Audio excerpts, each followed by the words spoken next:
The political world has been transfixed by the idea that Joe Biden is now more likely to lose than to win. And I've told you before, we can't report on the future, we don't do predictions, and none of that may turn out to be true, but the perception of that is certainly percolating.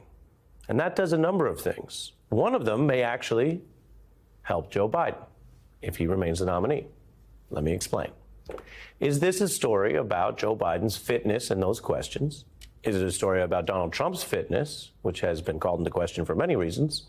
Or is it also a story, and thus a campaign, about what Donald Trump would do with a second term and whether it would be different or even worse than his first? And that brings us back to Project 2025, the Conservative Heritage Foundation leading this draconian and at times extreme policy plan, which has all been written out, a 900-page sort of wish list or proposal for the second term. Why are they writing it out? Well, they may want to push Donald Trump even farther than what he's running on. Controversial ideas like completely gutting the DOJ of its independence and nonpartisanship, further expanding the power of the presidency, which could include more use of the military or violence or rounding up protesters or attacking free speech right here at home, and replacing White House employees with the kind of loyalists who would not step up to Donald Trump the way some of them did, as you may recall, during his first term. And if you're watching this and thinking you liked some of what he did in his first term, okay, what about what he did on January 6th? And what about the people, the police, the National Guard, who stood up to him rather than full board join a coup? Some of that is in doubt. Some of that is up for grabs, at least according to the people pushing some of these extreme measures. And Donald Trump himself seems to understand what I mentioned earlier, that a full awareness of what his team might want to do could make it less likely that he still gets elected. He's saying he doesn't even really know who these folks are, and he's not a 2025 guy, though he also even then said he wishes them luck. Here's what he said 2 years ago, though. Heritage does such an incredible job, and they're going to lay the groundwork and detail plans for exactly what our movement will do and what your movement will do when the American people give us a colossal mandate to save America. And that's coming. That's coming.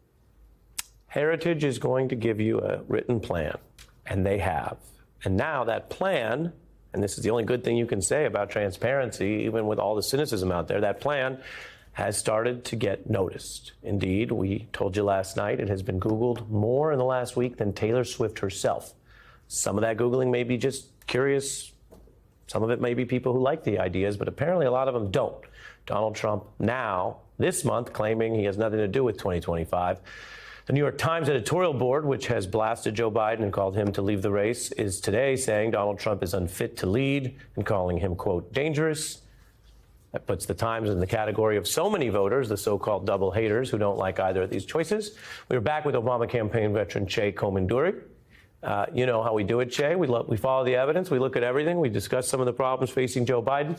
Turning to Donald Trump, it would appear that even he knows it's a problem if people simply read what his folks, his aides, Stephen Miller and others, have written down as their plans for his second term.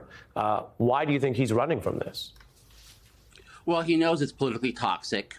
He knows that his debate performance, even though we've all talked about Joe Biden, his debate performance was terrible, that he came across as mean, as a bully, as authoritarian. And he has seen the fact that his campaign has failed to pick up any real support among suburban women. Suburban women are an important swing group in this election. They swung away from Hillary Clinton in 2016. They swung to Joe Biden in 2020. They are right now on the fence in this election, and he needs to soften the edges of a potential Trump 2.0. That is exactly what he's doing by distancing himself from Project 2025. Don't believe it, though. And politically, and we were actually discussing this in the newsroom around the office, why do you think they went with such a detailed plan? I think that they did so because they are giddy. They can't help themselves. I think that there is a sense that, we're going to easily beat this old man, Joe Biden, in November. The Democrats are weak. He is weak. So I think that what you saw was a kind of boastfulness and a kind of zeal because they thought victory was imminent. If you think about it, like Watergate occurred when the Nixon people were assured that they were going to win in the fall. Chris Christie's Bridgegate occurred when his people were assured that they were going to win in the fall. I think that same mentality seeped into the creation of Project 2025.